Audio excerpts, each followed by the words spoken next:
Simple to use, quiet with a smooth tone, and featuring a hefty pair of 55mm flat burrs. Gaggia's newest grinder is in a whole different league than its predecessor. Designed and built entirely in Italy, the touchscreen display, thick aluminum housing, and oversized grind adjustment knob make this grinder as pleasant to operate as it is to look at. Hey coffee lovers, Mark here from Whole Latte Love with the Gaggia MDF 55. Now, Gaggia's first grinder, got one right back there, an MDF 15 next to a 1997 Gaggia Classic.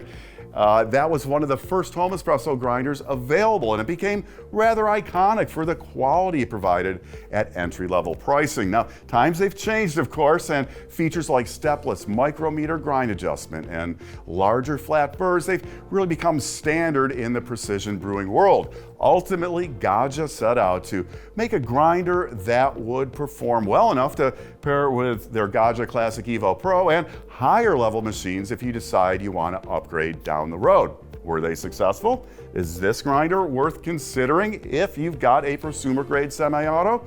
Stick around to find out. Coming up, I'm gonna review test results for things like grinding speed, noise level, and consistency of weight output in timed grind cycles. I'll cover key features. We'll have a look at workflow using the grinder. Plus, I'll have usage tips and take you under the hood, one of my favorite things to do, for a look at internal components and overall build quality. Let me quickly take you top to bottom through the basic features here of the MDF 55. We'll get more into how to use it specifically in just a minute. So up top, of course, we have the bean hopper. I like the lid on this. It makes a really nice seal. I never call these airtight, but this one seals real nice. Coming on down, we do have kind of behind here the hopper stopper, I call them, so you can cut off the beans, remove this hopper if you wanted to switch out your beans more easily.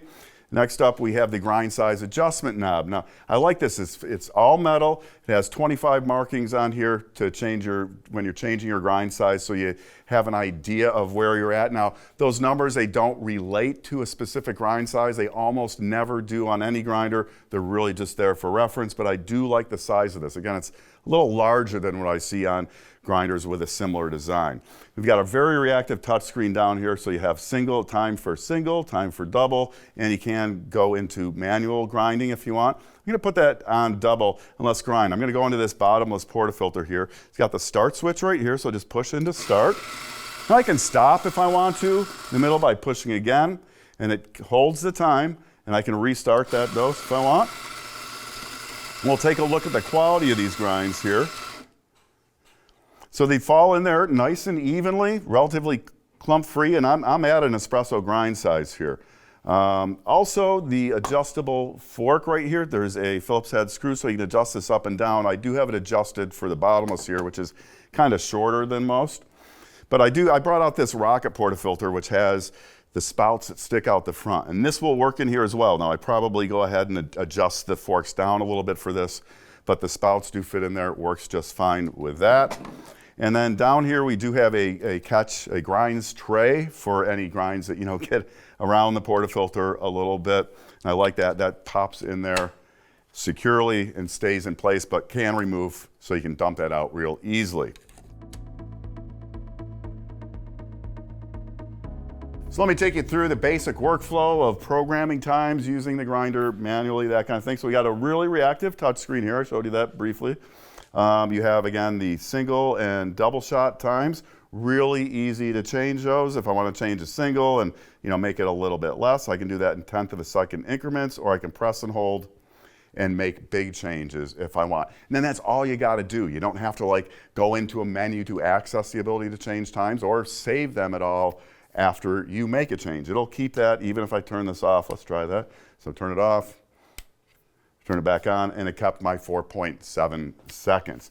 Now you can lock in those times if you want. If you got, somebody might mess with your times, you don't want that to happen, just press and hold, plus and minus, and let go, and then those plus and minuses go away. Now you can't change the times at all until you press and hold those again for a second. Then they come back and you can make your changes. You can also grind manually on this. And I do like using manual grinding because then it'll give me the time that I ground for. I'll show you how that works. So just press and hold.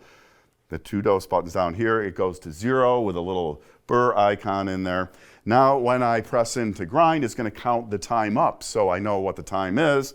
And so we'll do that. We'll say, you know, I don't know, that's the amount of coffee I want. So press again to stop. And now I know how long it took to get this amount of coffee. So I could go ahead and weigh this portafilter maybe and say, oh yeah, I got the 17, 18 grams, whatever I wanted in 7.7 seconds. So then I could go into, say, the double and change that to 7.7 seconds. Now I have that time, and I should get about the same coffee every time I use that 7.7 seconds, unless, of course, I change the grind size. If you change the grind size, you make it finer, it's going to come out slower, coarser, it's going to come out faster. Do keep that in mind. So that's the basic programming and use of the Gaggia MDF. Really, really easy to do. You have our test gear out for our testing. We're going to do particle size analysis, check time grinding dose weight accuracy, calculate grinding speed, and get the grinder's overall noise level. Our standard test coffee is our very own Crema Wave. It's a blend. It's a great tasting coffee. It's roasted locally, so we can always get it fresh. It's a 100% specialty grade blend at a medium roast, so it sits in the middle between those denser, lighter specialty roasted coffees and darker Italian style coffee blends, which aren't as dense. So good middle of the road coffee for our testing. To set up for our testing, we're going to adjust the grind size to produce a median particle size within 10% of Espresso's generally accepted median particle size of 250 microns. To do that, we're going to use the Lattle's CM200 particle analyzer. So grind some coffee, take a sample, test it, adjust the grind size, and repeat the test until we're within range of the 250 microns.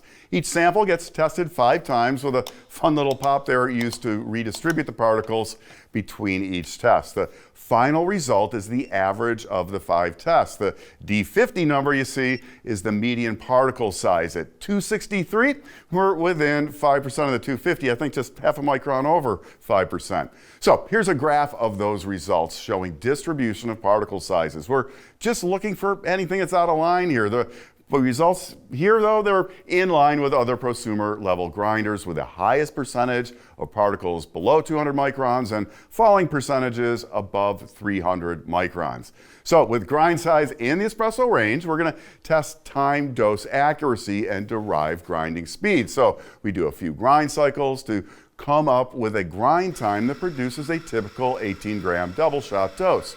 For our test, it was 8.1 seconds, and we're going to repeat that 10 times. Across the 10 grind cycles, our average dose weight was 18.2 grams. The standard deviation, 0.25 grams, variance 0.06. Now, looking at that data in usable terms, 8 out of 10 doses were within about 2/10 of the average.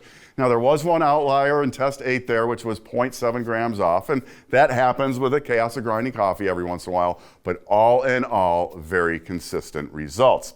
I derived grinding speed from the weight test, adding total weight output during those and dividing by the total grind time of the 10 cycles, coming up with 2.25 grams per second. Now, this is very similar to results of other 55 millimeter flat burr grinders I've tested. And as this gets broken in and the burrs get coated with oil, you can expect that to speed up just a little bit, so do keep that in mind. To measure noise, I place that dB meter right here at a user's ear level distance from the grinder. Now, the MDF, it's got what I call a pleasant tone and came in at an average noise level of 68.2 and peak of 68.7 dBA. For comparison, that's in the lower range of most grinders I test. Many I do run in the mid-70s. Now, decibels don't tell the whole story. You'll want to consider the overall tone as well. And while the MDF doesn't purr like those, big, larger commercial grinders, the tone is smooth. Take a listen. So I'm comfortable recommending this to someone looking for a quieter grinder. Let's go under the hood of the Gaggia MDF 55. To get inside, you need a T10, a couple of Phillips head screwdrivers. But I want to start with a hopper here. It's got a really nice lid, fits tightly. Take that off. There's the hopper itself. There is a rubber ring in here, so it holds in real nice, but there is a little screw here if you wanted to tighten it in, and it does have a hopper stopper here, so you're able to take the lid off without losing your beans if you wanted to switch out beans, that kind of thing. But let me get the two, so to get this top lid off, it's just 2 screws. Let me do that.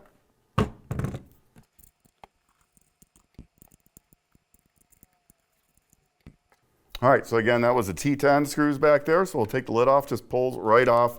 Now we have access to the burrs. So 3 Phillips head screws in here. I'm gonna use a bigger Phillips head to get those out.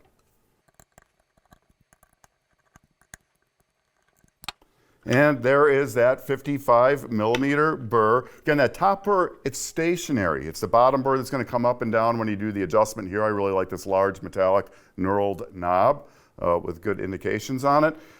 So you can open this up, clean it out, do whatever you need to do without losing your grind size adjustment. Some other things to notice here.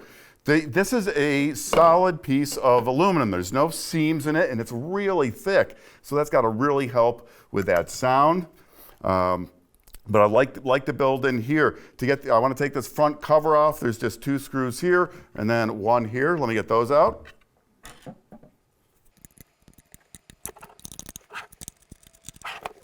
All right, then that just slides off like this. Pull this little cable up.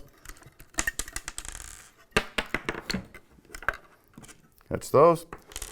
And then we'll take a look here at the delivery chute. First thing to notice is just how it's a very small distance out from the grinding chamber to the delivery chute. Also notice here's that static and clumping control area right here, 2 little zigzag strips that come down and help take care of that static.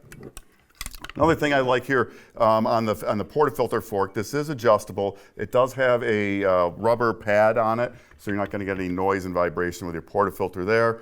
And of course, the start switch right here. Tips and tricks when using the Gaggia MDF 55, and this will apply to other grinders as well. First thing I'm going to show you how to do is find your finest grind setting. It's the very first thing I always do with a grinder.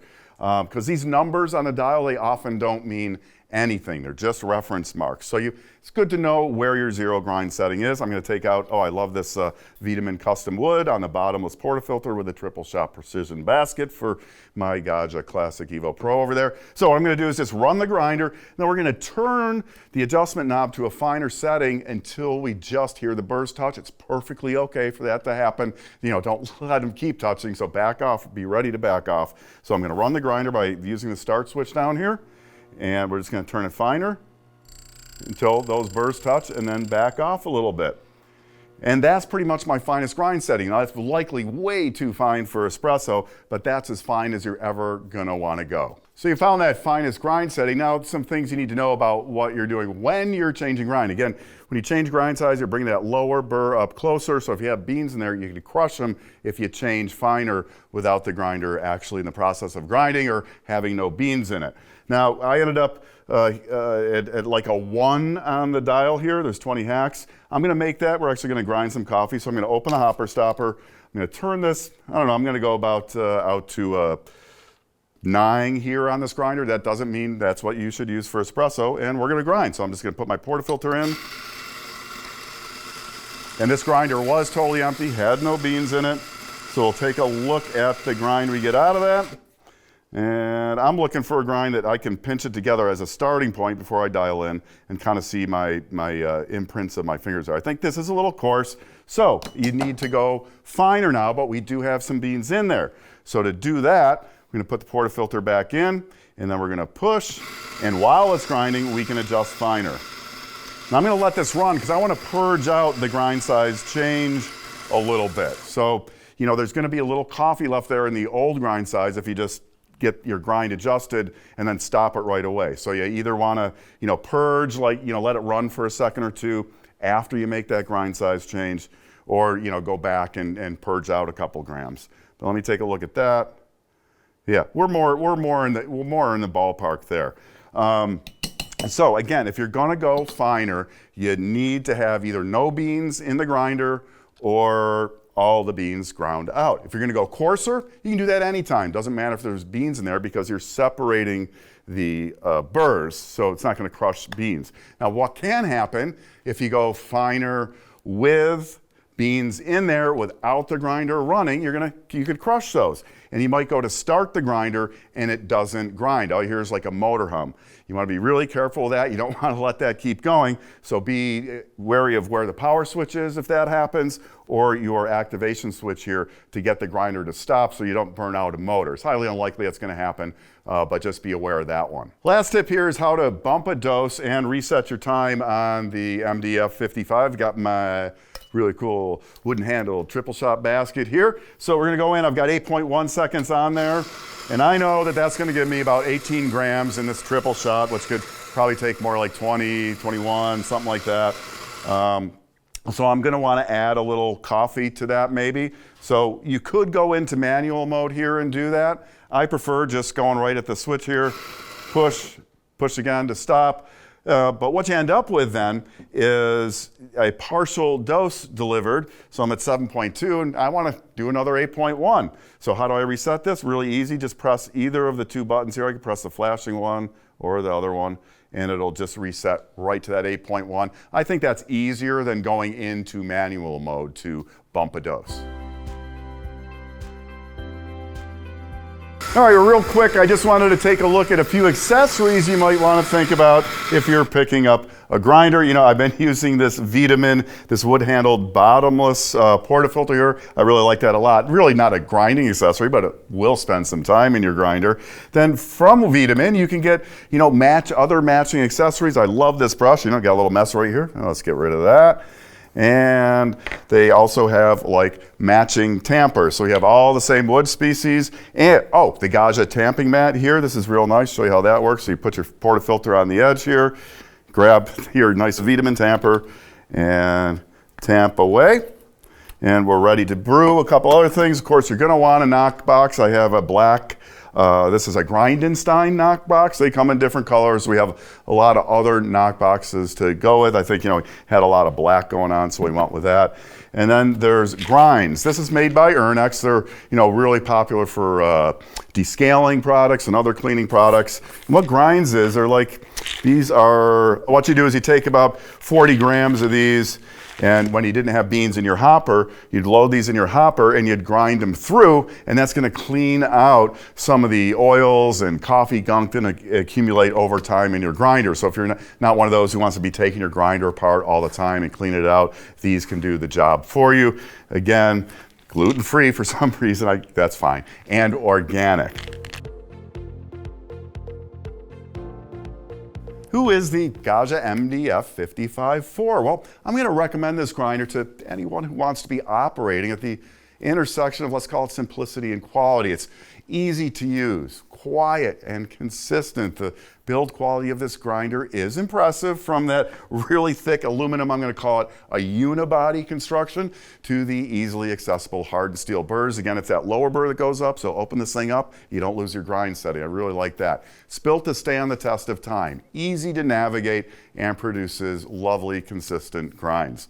It really is the perfect pairing with a Gaggia Classic Evo Pro, and of course it's very capable of servicing a prosumer level machine should you decide to upgrade down the road. Now, who's it not for? Well, you know, if you want like super high-end, way more expensive grinding with much larger burrs or something, this isn't for you. If you're going to be switching back and forth between brewing espresso and filter size and above, this might not be the grinder for you. Sure, it's capable of handling the coarser grinds, but it's not really set up to do so in a way that's going to be convenient. Now, if you have any questions about the MDF 55, use those comments. I'd be happy to answer those.